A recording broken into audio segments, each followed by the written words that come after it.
Hello, everyone, and welcome to the Seven Investing Podcast. I'm Seven Investing founder and CEO Simon Erickson, and today we're going to be talking about non-fungible tokens, also known as NFTs. These are becoming the next big thing out there, and I'm really excited to chat with my guest today, JoelComm. Joel is a New York Times best-selling author. He is the podcast host of the Bad Crypto podcast. Also self-describes as an eternal 12-year-old. So I think we're going to have a lot of fun on today's podcast. Joel, thanks for joining me at Seven Investing here today. You're definitely in danger of having fun with me. That's for sure. Like to clown around. I've got this whole adulting thing figured out and could be a responsible adult, but the growing up thing, that ain't never going to happen. Looking forward to it, Joel. Let's start at the 10,000 foot level, man. What is a non-fungible token? So a non-fungible token is an item that has a unique identifier. There is none other like it in the world. And the way I like to explain it to people is bring it to the physical space. Okay, so if I say, hey, Simon, hand me a dollar bill. Well, you're not going to open your wallet and say, well, which one? Because they're all treated the same. A dollar is a dollar is a dollar. However, if I say, hey, Simon, are you going to the Eagles concert? And boy, I would do anything to go to a concert right now, especially the Eagles. And you would say, yeah, but where's the seat? Well, every ticket is unique. You could have a ticket to the Eagles concert that's front row, or you could have one that's back row. They're not the same. They're very unique tickets with unique identifiers. Well, in the non-fungible token world, when we're talking digital assets, every asset created on the blockchain has its own unique identifier. One can look like another, but each one is special because there's none other like it. And can you talk a little bit about more of what those assets are, and then also how you acquire these in the first place? Sure. Well, they can really be, anything could become a non-fungible token. And really what we're going to see is anything that requires a title is eventually going to be a non-fungible token, or an NFT, as we like to call it, without having to use as many syllables. So right now, what we're seeing is a lot of artists are creating their artwork in a digital format, which, unlike a static painting, which you might hang on your wall, artists now can do all kinds of things with animation and 3D, making these pieces of art living pieces of art, right? We see people taking video clips and turning them into NFTs. We see the collectible world, such as Tops, is now in the NFT space. If you're old enough to remember when Garbage Pail Kids launched in 1985, that's when they sprung onto the world, Atom Bomb and Nasty Nick and the set of trading cards in physical form. Well, last year they revived those as NFTs, and you would buy packs of cards, open them, and all kinds of surprises would come out. There's been a lot of different brands since then, including ones that we've released called the Blockchain Heroes, and a lot of others are starting to enter into the space right now. And there was a question that you started with, and somehow I ended up here. I think that's it.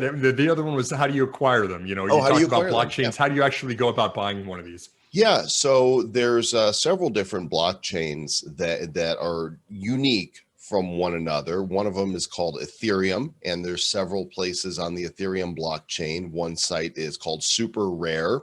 Another one is called Nifty Gateway. Another one is called OpenSea. These are all marketplaces for NFTs and digital art. Personally, myself and my partner and my co-host, which you can see over my shoulder here, this is actually a blockchain hero that's inspired by myself and Travis Wright, because we host the Bad Crypto podcast. The name of this hero is Sooth and Sayer, and they have the power of volume, really, because they can share with the world the message of blockchain. We build on the Wax blockchain, and we prefer the Wax blockchain because it's instant, it's super fast, transactions really take a second. So the moment you purchase something and it's an NFT, it's in your wallet, and there's no fees for the buyer. And the fees for the seller are so small as to be negligible, whereas items purchased on the Ethereum blockchain carry fees that, depending how busy the blockchain is, can be really exorbitant. Joel, our audience is individual investors, so I want to move a little bit from the what and how to the why of these. Okay. I read a great article you wrote about artists and how this is empowering them. having an NFT, and we've kind of, something else you pointed out in that article was that in the past, technology has been a net negative for a lot of artists, right? We talk about Napster and how that kind of, just destroyed royalties and the way that people were getting paid and just everything was out there. But you've actually mentioned that you think that cryptocurrencies and blockchains and the whole way that we're heading here, especially with NFTs, is empowering artists, right? It really is, because, just like now with technology, you can build a website and have your own gallery and showcase of artwork, which you can market to the world. With NFTs, there's already platforms that are built that you can place your artwork on and put it up for sale. So, before it would be really hard to get recognized. You'd have to schedule a showing with a gallery and market it. Now people are going out looking for interesting artwork on these platforms. And I run across things all the time. I'm like, oh, that's cool. Who did that? What's their story? Right. And so there's artists that are finding great success now by placing their artwork in the form of digital artwork and selling them on these marketplaces. Can there be multiple owners of one distinct piece? Well, when we say a distinct piece, for example, if the piece that the artist created is minted one time, then that's a one of one. That's a unique piece. However, many artists will say, okay, I'm going to create 10 editions of this, and they all look the same, but they each have a mint number, just like you might buy a piece of artwork that's signed by the artist and numbered at the bottom, 212 out of 500. It's the same with NFTs. Each one has a unique identifier, and there's something in the collector's world and in our mindset that places a higher value on the mint number one of any particular item, even if there's 1,000 of them. So the collector mindset's an interesting thing, what we put the value on, because really a number one is the same as a number 1,000, except this one's numbered number one. But there's some exclusivity piece to it, right? So I think in terms of investing of eBay and, how all of a sudden we've got a marketplace for something that you could only get on eBay and somebody would sell an exclusive piece for more than something that's completely commoditized. Is this the same concept of just exclusivity and there's so much more demand than there is supply for these right now? Yeah, I think exclusivity is part of it. Also, the security of it. When you purchase an NFT, there is no, it's trustless. There's no intermediary that does the transaction. You have the buyer, you have the seller. And the moment that purchase is made, the smart contracts inherent in the blockchain handle the transaction according to the code. So I can't pay you cryptocurrency and not get that item delivered. I can't get that item from you without paying for it. It all takes place at the same time. And so removing the intermediaries from the equation makes it so that we can trust the system more. There's endless stories of buying something on eBay and then getting it and seeing this is not what was promised, or not getting it at all. And that doesn't happen with NFTs. It's just not possible. And every transaction being verifiable on a public ledger, you can actually point to it and say, there it is. There's the transaction. Joel, you've minted more than 500,000 NFTs over the years. Yeah. You were a super early adopter of these things. Yeah. How have you seen this market evolve? It started back in late 2017 when Dapper Labs came out with something called Crypto Kitties. And Crypto Kitties were basically, what's the thing you used to be able to, crap, my mind is at a gap because I've been talking NFTs all day of different people. Basically, there are these cartoon cats that have different cattributes to them, their color, their eyes, their hair, and you could take these crypto kitties and breed them and it makes a new one. Well, these guys were kind of amongst the first to do it, and it was the first to get any real public attention. And so we've been following it since late 2017. And it was in January of 2020, we started issuing our own NFTs for listeners of the Bad Crypto podcast. We thought, this is an interesting way to provide them with a proof of loyalty, a proof of listening, a badge, if you will, some sort of achievement. And so if you listen to an episode, for example, we interviewed Ron Paul, who once ran for president of the United States. And we interviewed him on the show, and we made this NFT featuring a drawing of Ron Paul. And we told our listeners, From the time this episode drops, you have 72 hours to go to this website and fill in your name and your blockchain wallet address, and we'll give you this NFT. And that's when we really started creating our own. And it wasn't until May of last year that we saw Topps do the Garbage Pail Kids on blockchain. And we thought, there we go. There's the delivery mechanism we're looking for, where we can take a collection of cards, put them in packs, attach odds to them so that when people open the packs, they've got a chance at getting something really rare, something exciting, something with motion and lighting effects. And it really appealed to our audience. We sold something like 12,000 packs in about 20 minutes of sale time. And it's accelerated so much that we did a sale just a few weeks ago of a smaller set, 6,500 3-card packs for $5 each. And we sold out in 35 seconds. That sounds like a lot of demand is building up. It is. And these things are a hot commodity. What do we know about the buyers? Do we know anything about who's typically buying these, or how they're using them, or how often they're transacting? Well, I think you've got a full spectrum as more and more people enter the space. It depends upon what the collection is. You know, we know who our avatar is, right? And our buyers, and we can track and see who are the whales in the space that are buying a lot of our NFTs, who are the ones that are just buying them to collect them because they like the way they look, who are the speculators that are buying and flipping them for a profit, right? So you've got all that. But for example, Dapper Labs that invented CryptoKitties also invented NBA Top Shot, which is all over the news. They're basically packaging video clips of moments from NBA games, and they're selling them in packs. You buy these packs, open them, and you get these moments. Sometimes they're super rare, sometimes they're common. Some of them are fetching a high 5 figures if you get something that's super rare. And they did a sale today of a pack for $14.99, and they had about 200,000 people waiting in a line digitally online to be able to acquire one of, I believe, 60,000 that were available. They're in high demand. They sell out every time. They're bringing in some serious cash. As someone who collected football cards and baseball cards as a kid, I can see the appeal for this. And it seems like there's a lot of removing the friction of, getting those and actually having a marketplace out there. You can actually trade them. Very much. Joel, yeah.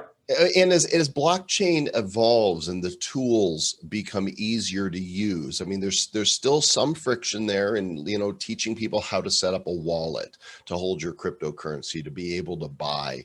There's some fiat gateways that people are using, but, the on-ramps are still, they can be a little bumpy, but we're making advances pretty quickly. We're getting there, and we're going to get to the point where it's like when you use your credit card, you don't ask how that little chip works when you put it in the reader. You just know that it does. Cryptocurrency is going to be the same way. And, we're a few years down the road till it's totally smooth. But right now, people who like to get in at the beginning and pioneer, become an early adopter, are learning the joys of digital collectibles and having an absolute blast. As a show that's geared for investors, how do you see this playing forward in a couple of years? Where are corporations or publicly traded companies or even privately traded companies? Who do you think is really interested in this that investors should be paying more attention to? Well, I'm not a financial advisor. I could say I'm an NFT advisor, because that's not really a thing at all. And another title. I'll introduce you as right. that for the next one. Yeah. Nobody could hold me liable for that. But I think what's going to happen is we're going to see more of the bigger brands as the road is more paved and more proven. We're going to see Disney. We're going to see Major League Baseball. We're going to see Star Wars. They're all going to start coming in with digital collectibles. And one of the reasons they're going to come in once they understand it is that the revenue streams can go on in perpetuity. So for example, if you happen to get that Mickey Mantle card, that 1955 Mickey Mantle card, where most of them were dumped in the river because they thought they overproduced, that now sells for millions of dollars, every time that card changes hands, Topps doesn't see a penny of that. But with digital collectibles, the creator gets a residual every time that item is sold from one wallet to another. So, we will earn from blockchain heroes as long as people are trading them and buying and selling them online. Well, tell that to Disney and Star Wars and Hasbro and Mattel and any of these companies that have IP that are not used to earning the residuals, and they're going to be, huh? What? You have my attention. That's going to happen. They're going to come on board. They're going to be marketing to their unique audiences. We're going to see musicians and bands do it. In fact, today, as of this interview, the Kings of Leon, which is a very popular band, released their album as an NFT, and it came with bonuses, and you could buy additional NFTs if you're a fan that are digital collectibles. We're going to see a lot more of this. It's going to become ubiquitous. Like I say, this is just the beginning. And there is still IP behind it too, right? Like if you've got the rights or contracts to a sports star through a team, you've got Disney IP stuff, that still has to be blessed. And is there a relationship with those companies too that hold those before you can create an NFT based on something like that? Sure. Just like you can't, you are not under license to sell a t-shirt with Mickey Mouse on it unless you have, the license to do that from the Walt Disney Corporation. Now you might go to some flea markets and find knockoffs, but that's stealing. And so it's the same thing in the NFT world. Only a difference here that makes it better is because you can tell on blockchain where that digital collectible originated from. It's easy to spot if it's authentic or a fake. Because you've got the ledger tracking back everything. So this is actually certified, this is authentic versus a copycat knockoff that's already right. We had that happen multiple times where somebody took some of our rarer assets and they copied them and they tried to republish them on their account. Well, here's the thing. The community instantly spots that. They look at the name of the account and say, that's not a verified account. This is the official account that these NFTs come from. And of course, that fake account was blacklisted and they can't sell anything, and their NFTs don't show up in the markets. Is there a high correlation between the volume of NFTs being sold and the price of Ethereum? I think it definitely has something to do with it. Ethereum in and of itself is a great chain for creating anything that needs a smart contract. And there's many applications that go beyond NFTs. And I think there's a lot of people that are expecting that Ethereum is going to go much higher still, just based on those merits alone. In the NFT arena, it actually is a little bit of a liability because you can't do what we do on Ethereum. You could sell higher priced items on Ethereum because the fees that go with it then are kind of a smaller piece of it, but you couldn't sell trading cards like we do. If somebody gets a card they want to sell for, $1.75, the gas fee is going to be $20. That's the, the fee that Ethereum can charge. Sometimes those fees can go as high as $100, depending on how clogged up and backed up the Ethereum blockchain is. That's why we use Wax. It's made for tickets of any size, and because there's no fees and it's fast, we don't have to deal with that issue. Joel, my last question for you is, I kind of consider you to be the global expert on NFTs. Really appreciate your time chatting with us. And I know you do interviews and public speaking events all over the place all the time. What are the questions? Not as much as last year, unfortunately. It's been a lot, which has actually been a blessing in disguise, Simon, because it was COVID and the lockdowns and me not being able to travel and speak that caused me to go, well, I'm not going to sit around here and do nothing. And we ideated and we created and we built something new. So for me and my partners, it ended up being a huge blessing in disguise. What questions are you not being asked as often as you should be right now? What are we missing out there that's that important one right that there. We're not paying attention to? Yeah, that question right there. I think that we've kind of talked about it because I talk about Wax. We were so successful with our project that Wax invited us to be on their advisory council. So we're on the same council with William Shatner, who produced a set of digital collectibles on Wax, and leaders from Topps and Google and Microsoft and Animoca brands, and the list goes on. And so a lot of people think that Ethereum is the NFT world. And while it has a huge portion of the market cap and gets a lot of press attention, Wax, in my opinion, is the sleeping giant that is about to come to life. And This is why I'm doing calls all day with people who are reaching out and saying, how are you doing this? How are you avoiding the Ethereum fees? How do we do this? And I find myself eating, breathing, and sleeping digital collectibles now. And I'm not complaining, because in 26 years of doing business online, I've had a lot of fun. I've done a lot of fun things, but I am consistently having more fun now because this totally appeals to the eternal 12-year-old in me. Not only do I get to collect NFTs, and I do, I buy all kinds of different collectibles because I have fun with them, just like I did when I was a teenager, but I also get to create products and IP that just gives joy and delight to so many others. So it's like full circle. And even though I'm NFT'd out at the end of the day, I'm ready the next day to do it all over again. And Joel, final question. What is your favorite and most prized digital collectible that you have? You know what? I bought this on Nifty Gateway. I'll actually show it to you if you'd like to see it. Sure. Let's do this. Live demo. Do I have screen share capabilities here? Let me see. Let me go ahead and do this if I can, and then it should give give you. I do. Yep, so there you go. Nifty Gateway is run by Duncan and Griffin Koch Foster, and they are twins. Their site was purchased by the Winklevoss twins, and now they've become a gateway for artists of all kinds to get their work out there. They sell out regularly. They've done a really great job of marketing the items that they put on there. And I saw a piece. You're going to totally say, yes, you're such a child, Joel, when you see this. I'm ready. I bought this piece from an artist named Wisby several months ago, and it's called the Vandal Gummy. That's him right there. There's actually audio to go with it. Here we go. Turn to the right. Turn to the left.